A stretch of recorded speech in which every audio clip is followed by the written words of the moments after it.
Hi, നമുക്ക് ഗ്രാപ്പാറ്റിന് breakfast കൊടുക്കുന്നത് നോക്കിയാലോ. ഞാൻ ഇതിൽ പേരക്ക, അനാറ്, പപ്പായ, ആപ്പിൾ അങ്ങനെ 4 തരം ഫ്രൂട്ട്സും മുരിങ്ങക്കായ, ചെറുപയർ മുളപ്പിച്ചത്, വൻപയർ, കടല, ഗോതമ്പ് തുടങ്ങിയതും പാംനട്ടും വെച്ചിട്ടുണ്ട്. അവർക്ക് വേഗം കൊണ്ടുപോയി ഫുഡ് കൊടുത്താലോ. കുറെ നേരമായിട്ടോ അവരെന്നെ കാത്തിരിക്കുന്നത്. നമ്മൾ സാധാരണയായിട്ട് അവർക്ക് 8 മണിക്കാണ് ബ്രേക്ക്ഫാസ്റ്റ് കൊടുക്കാറ്. അപ്പോൾ എന്തായാലും അവർക്ക് ഫുഡൊക്കെ കൊടുക്കാം.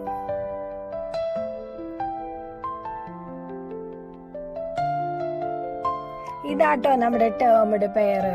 ഇവർക്ക് ബ്രേക്ക്ഫാസ്റ്റിന്റെ ഒപ്പം 2 ഇഷ്ടിക കഷ്ണം കൊടുക്കുംട്ടാ.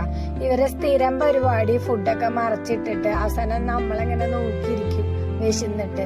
അപ്പൊ അതുകൊണ്ട് ഇവർക്ക് ബ്രേക്ക്ഫാസ്റ്റിന്റെ ഒപ്പം 2 ഇഷ്ടിക കഷ്ണം ഉണ്ട് സ്പെഷ്യൽ ആയിട്ട് കേട്ടോ.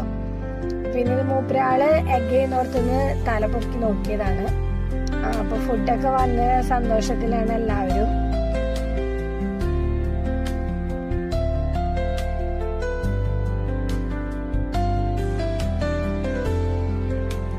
ഞാൻ ബ്രേക്ക്ഫാസ്റ്റ് കൊടുത്തു കഴിഞ്ഞാൽ പിന്നെ അതിൻ്റെ അകത്ത് നിൽക്കാറില്ല കേട്ടോ. പിന്നെ ഉച്ചക്കലത്തെ ഫുഡ് കൊടുക്കാനും ഈവനിങ് സൈഡ് മിക്സ് കൊടുക്കാനും മാത്രമേ അവരുടെ അടുത്തേക്ക് വരാറുള്ളൂ. അവരെ വെറുതെ ആവശ്യമില്ലാണ്ട് ഡിസ്റ്റർബ് ചെയ്യണത് ശരിയല്ലല്ലോ.